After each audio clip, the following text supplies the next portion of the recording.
So I've had the iPhone 15 Pro Max for about 1 month, and I absolutely love the iPhone 15 Pro Max. And I'm going to share with you why in my 1 month later video here on the iPhone 15 Pro Max. Let's begin by talking about that price point of this phone. Was it worth it? Well, the iPhone 15 Pro Max does come in at a ridiculous $1199. I say ridiculous in the sense of it's a pretty ridiculously high price point, but it is an Apple product. You got to pay the premium. Almost dropped it. What are you doing today, Nick?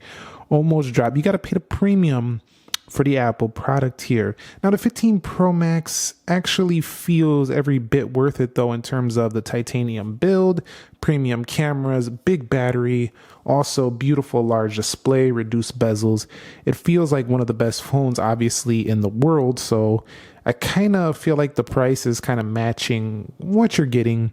And there are many ways to get the price down. For example, trade in some old phones. For example, use a carrier payment plan. I don't really recommend that if you don't have to, but if you do, it's a way to get it cheaper. Many people will find ways around the price point to get it at a lower price. 1 month later, I am sold on Apple's weight reduction. I am very happy they made this thing lightweight. By comparison, my last year iPhone 14 Pro Max, while not a super uncomfortable to hold phone, it is definitely heavy. And while it has that weight and premium, once you throw a case on this thing is a brick in the pocket. And while I was missing my 14 Pro Max first week in terms of this phone warming up and this phone not feeling quite as premium, I feel like with these sides, I do like how the titanium, the brushed titanium, especially the natural titanium, stays very clean. We get a hair of a fingerprint, but nothing serious. But overall, just the comfortable feel. Also at the edges, this phone actually feels more comfortable than the iPhone 14 Pro Max. So holding the device in hand just feels good. The iPhone 14 Pro Max over here, you'll see a little bit sharper at the edges, but definitely it still has a more, I think, premium kind of shine to it over here with the stainless steel, but it's got some more weight. So I definitely prefer the iPhone 15 Pro Max, and I've been loving that on this phone. So that's a great thing. Just the lightweight, the ergonomics, the feel of it feels great in the hand. One thing I'm not sold about is how this phone lets heat out of the device. So right over in this area, right here below the camera housing, it gets quite warm, especially when on charging and doing updates or playing a game or something. I've felt this thing get really warm, and there have been updates that have really fixed this, so it hasn't been too much of an issue, but once in a while, it still gets warm.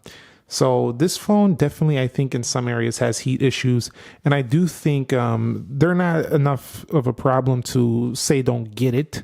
I'm just saying that I think Apple is definitely going to improve that on the 16 models, where they will have zero issue with the heat. But definitely having the A17 Pro, a 3nm chip in here, this thing definitely gets a little toasty under certain circumstances, but recent iOS 17 updates have really fixed it, whereas it was really annoying in the beginning. It hasn't been a major issue. But if you do rock a case, you'll also never feel anything to begin with. But a lot of people don't want to rock a case with 15 Pro or Pro Max. 1 month later, I am definitely sold on the reduction in the bezels. And so you can see right here, much reduced bezels. And some people say it's not a big difference. It's not a big difference by initial comparison, but as you start using the phone, you start to realize that this is one of the better widths of a phone, so it's easy to type on. And if you're not going to do a folding or flip phone, the base phone here, having all of this type of like screen area is really nice. So I do quite like this, and having a lightweight but big screen that doesn't feel like it has barely any bezel just feels like an enjoyable experience, especially when you're just watching movies or videos or stuff like that, even browsing the calendar, whatever the heck you're doing. You just feel like you have a wider screen in hand. Some people say, well, there's nothing to hold on to. Well, kind of. The edges are flat, so there's definitely plenty of things to hold on to, and I never really have an issue with the phone getting, accidental presses or anything like that, because it's not a curved display. And so it doesn't matter. What you're doing, the phone doesn't really have that issue. It's just a really strong display. When you are reading an article, for example, Let's go over here to my following. We'll hit this one right here. So let's go ahead and take a look, and you'll see edge to edge. It's pretty darn nice to read on this phone. Not that it's bad on the other iPhones, it just felt a little nicer on this one. So with this display, again, with the nice bezels, that's quite nice. But in terms of the color, it's more of a natural look, not overly vibrant or saturated. It just has a very natural kind of look to it. And I think for people who want a phone that's very easy on the eyes, this one hasn't given me any issues with headaches, migraines, anything of that sort. And I actually experienced that when I'm using my S23 Ultra, which is why I don't typically use that phone at nighttime. It tends to give me a migraine sometimes over heavier use. So I definitely do enjoy the iPhone 15 Pro Max here. But if you're into a phone that has a very vibrant popping display and you're coming from a Samsung phone, you'll notice this one's a little bit more toned down. However, it's still OLED and the contrast ratios are still good. And one thing that's really nice about the display is that you can actually take it down really dim. And then if you want, you can set this accessibility shortcut to reduce that white point even further. And so this phone can get extremely dim at night. It's very useful, and it definitely doesn't interrupt my sleep because of that. Now, punching in, of course, night shift true tone dark mode. The main thing is 460 ppi, 2000 nits of brightness, and lots of usable brightness and usable dim. I also haven't had this phone really dim on me too much like the 14 Pro Max would do quite regularly. That's a good thing to note as well. 120 Hertz Promotion makes this thing buttery smooth day to day, although not very similar from, or not very different from iPhone 13 Pro Max or 14 Pro Max play experience here. It's just really quite fantastic. I realized that I was actually testing out a couple of Android phones the other day, and I just realized that one of the things that really draws me to the iOS software is just simply the polish, just how nice the apps look, how nice everything is cohesive and in sync with other products, but the simplicity, there's just something so simple about iOS.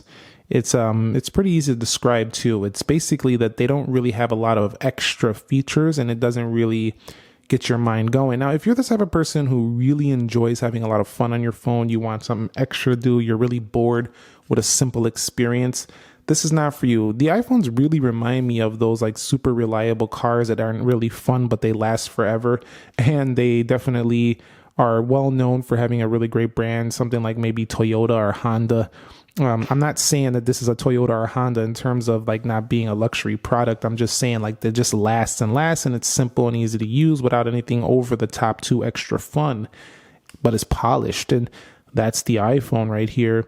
That's how it feels. And it just feels like a phone that every time I pick it up, I don't have to think about the software, the features. It's just there. It's easy. It's simple. And for that reason, I really enjoy the software experience. They haven't really added too much, but if you do go into the camera, they do have the ability to do a portrait mode when detecting a face right here. Very easy.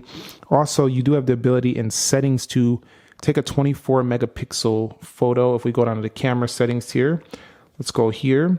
Formats, you do have a photo capture mode of 24 megapixels, so you're cropping in on that 48 sensor.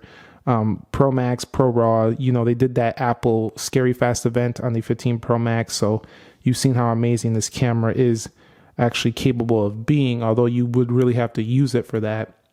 Take a look at some of my samples with that camera and let me know your thoughts on it so far. However, there's one thing that really bugs me about this phone, and while I love the device, I'm super annoyed that Apple doesn't just put a really simple, easy to use multitasking feature or split screen. I don't want anything over the top, but just kind of like Google Pixel does, just let me split the screen. This just feels like wasted space, and I know they are capable of it. All of the iPads do it. They can definitely implement a very simple split screen on this phone with the black bar like they have on the iPad, and just take this thing up a notch. If they don't do this in the future, I don't know what to say. I've been saying this for years, and it's really annoying to have to go to an application, go back to another one to, copy and paste the code for, your verification or whatever. And yeah, they have the little pop-up on the keyboard, but you get what I'm saying. Certain times you got to go to an app, copy and paste something. You want to do a calculation for something, and you got to go back and forth and back and forth. It gets old really fast, and it really starts to annoy me that it does that. Also, I seriously don't know why there's no landscape mode on this display. Huge display, and they're rumored to go to 6.9 inches, yet we still can't even rotate this thing into a landscape mode on the home screen. Please bring that back. They used to have it on the iPhone 8 Plus. It was a fantastic feature to make it feel like a little mini iPad, but we still can't landscape mode. This is super lame, and I really don't like this. Now, when it comes to that chipset, we are looking at the A17 Pro Chip and 8 gigabytes of RAM. And I can tell you that this phone has been blistering fast day to day, but more of in a smooth factor. Their animations aren't the fastest out there, but they're buttery smooth. There's zero lag, never any lag.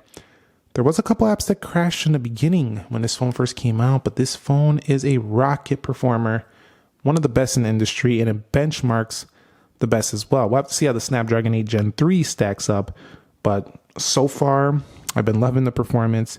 It's been excellent, and the battery life has gone along with that and being very excellent as well. So I find the action button has been not super useful to me. I think it's a nice feature to sell the iPhone 15 Pro Max, but honestly, I don't think most people even are going to use it that much besides the initial setup when they first get the phone, because that's what I did. I went into the settings, I looked for it. I think it's really polished and nice how they have this set up, and there are some capabilities of it. There's videos out there that will teach you how to like really, dive deep into the action button.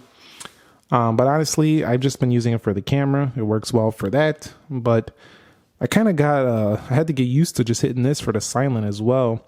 I know you can just set it up like that, but I want it for the camera, and then that takes away my silent mode. So if you want to leave it like the old school iPhone, you could do that, but then what's the point of even having the action button? So I use it for camera. And you can also use it as a shutter key, although that's not a big deal because you can also use the volume rocker as a shutter key. So action button hasn't been a game-changing feature for me after all. Battery life for the iPhone 15 Pro Max has been superb for me, especially after the 17, I think it was .03 update, something like that. Maybe 17.1 just came. It's been superb. I'm finishing the end of the day with over 60% battery life. This battery life is insanely good, and it's one of the main reasons why I think this phone, even with all the competition out there, is going to sell very well, because it has a great battery life, which is something some phones can't really compete with, although a lot of the Samsung phones are doing quite good in this area as well. The 15 Pro Max is just better than some of those even in day-to-day battery life. Now, it doesn't charge super fast, but I don't really care because I want my battery to last. However, some people are not going to care about their battery lasting forever. They want fast charging because it's inconvenient for them to have to wait forever when they have forgot to charge their phone last night. So I do, sympathize with those who do want a faster charging experience. However, it does allow for wireless MagSafe charging as well as wireless charging, but MagSafe is really a game changer because there's so many accessories and things you can put with MagSafe. That's definitely something that's a really big benefit since the iPhone 12 Pro Max launched. Something that's not talked about too often, though, is the audio performance. The loudspeaker is actually louder than most phones on the market and louder and crispier than last year's iPhone. So if you're looking for, a really loud speakerphone call, this one actually has that. And it's not too much louder than last year, only about 2 decibels, but still louder. And I will say that for people who use their phone as a phone, the iPhone has really stepped it up because they were having terrible reception a few years ago. But these days, they really have really strong reception, and it's really good. For me, 5G performance, I'm not the best, source to talk about it from a suburban perspective or out of the urban areas. I do live in a major city, so if you're looking for that, I can't really tell you that. But I was out in the suburbs the other day, and I had great signal strength there as well. So I will say overall, I just find this to have a longer or a better signal strength than before, pretty much matching up closer to the Samsung phones, which I think are some of the best out there. So 1 month later, I absolutely love this device. I think it's a very well-rounded, polished premium phone. With one con, it gets a little bit warm, especially without a case on it in certain scenarios. Most of the time, it's not too big of a deal, but there are certain situations where it gets really warm, and that could be a big issue for some people. But I would say for the majority of users, they'll probably never have a major issue with this phone. It's pretty well-rounded. However, it doesn't feel like Apple took this thing to the level of like a groundbreaking update. It still doesn't feel that way. It feels like a much better update than 14 Pro Max from 13 Pro Max, because 14 Pro Max, 13 Pro Max, 12 Pro Max, they all felt the same. This feels different because of titanium, but it's still not enough to like really like set off that phone is so different, like when they went from the iPhone 10, for example. So yeah, I still love it, and I still think a lot of people are going to enjoy it. And I definitely think if you pre-order it and you're still waiting for it, don't cancel. I think it's worth the wait. It's a really strong offering, especially if you want an Apple iPhone. Thumbs up if you enjoyed it. Subscribe if you haven't already. I'll catch you all in the very next episode. Nick here. Be sure to be well and have a happy Friday. Peace.